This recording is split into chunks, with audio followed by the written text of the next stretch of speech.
Trăiască regele Mihai!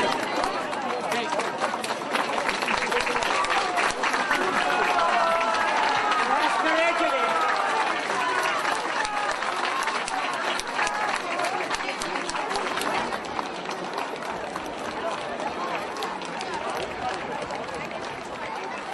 Mergeți mai în spate, că nu avem timp. Loviți mașina. Ca Maria, pe acolo.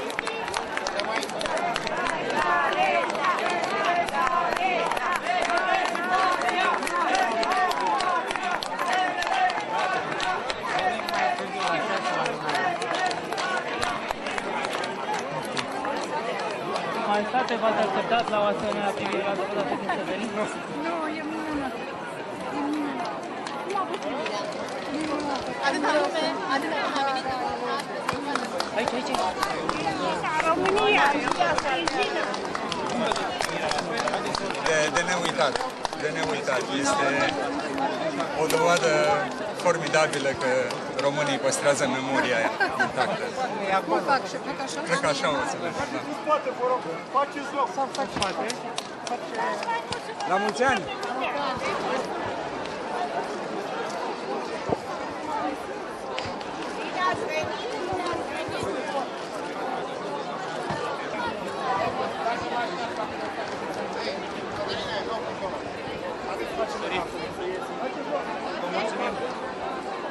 Mulțumim foarte mult că ați venit. Eu sunt mama lui Ciucic, din Germania și din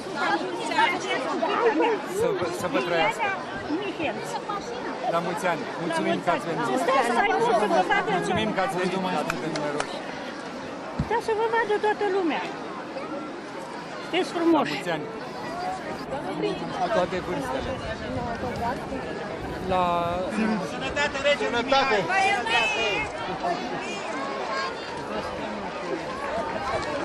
Ce spuneți de primirea de la deputatul?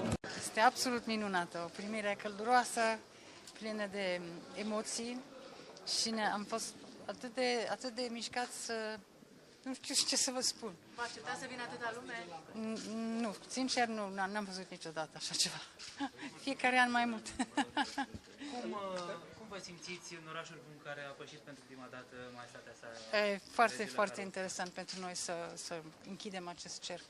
Foarte, foarte.